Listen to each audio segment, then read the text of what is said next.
Champions ট্রফিতে অনুশীলন ঘাটতি বাংলাদেশের অন্যতম ব্যর্থতার কারণ বললেন সাবেক ক্রিকেটার খালেদ মাসুদ পাইলট। খেলোয়াড়রা জাতীয় দলের জার্সিতে কতদিন সার্ভিস দিয়ে যাবেন সেটা নির্ধারণে নির্বাচকদের বড় ভূমিকা দেখছেন পাইলট। ওদিকে চ্যাম্পিয়ন্স ট্রফির বাজে পারফরমেন্সকে কেন্দ্র করে সাবেক ক্রিকেটার রাজিন সালেহ দুষলেন টাইগারদের টপ ও মিডল অর্ডারকে। হাসান মেহেদি রিপোর্ট। মুশফিকের ফিটনেস কিংবা ব্যাটের ধারটা আগের মতো নেই। গ্লাভস হাতেও এখন আর বেশি দেখা যায় না।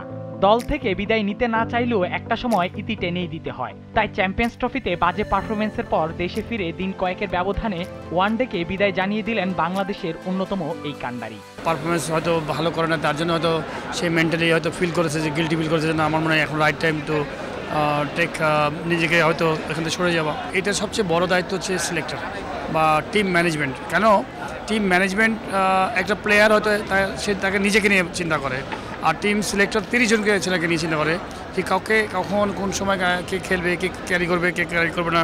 হয়তো বা চ্যাম্পিয়ন্স ট্রফি বা কোনো একটা সিরিজ খেলে সে রিটায়ারমেন্টে যাবে, বাট আমি জানি না এখন কেন রিটায়ার নিয়েছে। মুশফিকুর রহিম বা বিগত জন্য যারা রিটায়ার নিয়েছে অবশ্যই একটা বড় ঘনঘটা করে বা ওনাদেরকে বিদায় দেওয়াটা যুক্তিযুক্ত ছিল। আমি জানি না হয়তো বা নতুন যে ক্রিকেট বোর্ড আছে অবশ্যই ওনারা চিন্তা ভাবনা করছেন এবং আমি মনে করি যে ওনাকে সুন্দরভাবে বিদায়টা দেবেন। চ্যাম্পিয়ন্স ট্রফি থেকে শূন্য হাতেই ফিরতে হয়েছে টাইগারদের। টুর্নামেন্টটির শেষ আসরে সেমি খেলেছে ওরা, তাই সমর্থকদের প্রত্যাশাটাও ছিল আগের তুলনায় বেশি। কিন্তু গ্রুপ পর্ব থেকে বিদায় নিয়ে সবার আশাকে ধুলোয় মিশিয়ে দিয়েছে টিম টাইগার্স।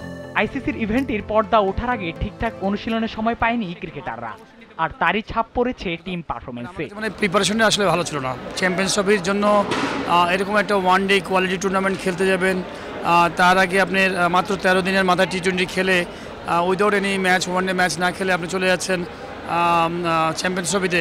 আপনি কি করে আশা করবেন যে ভালো টুর্নামেন্ট খেলবেন? টুর্নামেন্ট জুড়ে ব্যাটাররা ভুগেছে রান খরায়। টপ অর্ডারদের ব্যাট কিছুটা হাসলেও একেবারেই হাসেনি মিডল অর্ডারদের ব্যাট। শান্ত যেটা বলেছে যে চ্যাম্পিয়ন হবে বা ফাইনাল খেলবে, আসলে এটা এতটুকু আমরা আশা করেছি না, বাট আমরা আশা করেছিলাম যে অ্যাটলিস্ট কোয়ার্টার ফাইনাল খেলবে ওই টিম, বাট ওইটাও হয় নাই। আমরা আশানুরূপ সেই রেজাল্ট আমরা পাই নাই। যদি টপ অর্ডার আমরা দেখি ওই জায়গায় আমরা স্ট্রাগল করে অলওয়েজ, তারপরেও আমরা এবার টপ অর্ডারের সাথে সাথে আমরা মিডল অর্ডার যারা ছিলেন তারা হয়তো পারফর্ম করতে পারে না, এই জন্য আমরা এই জায়গাটা ভুগে গেছি। হাসান মেহেদি, জিটিভি নিউজ, ঢাকা।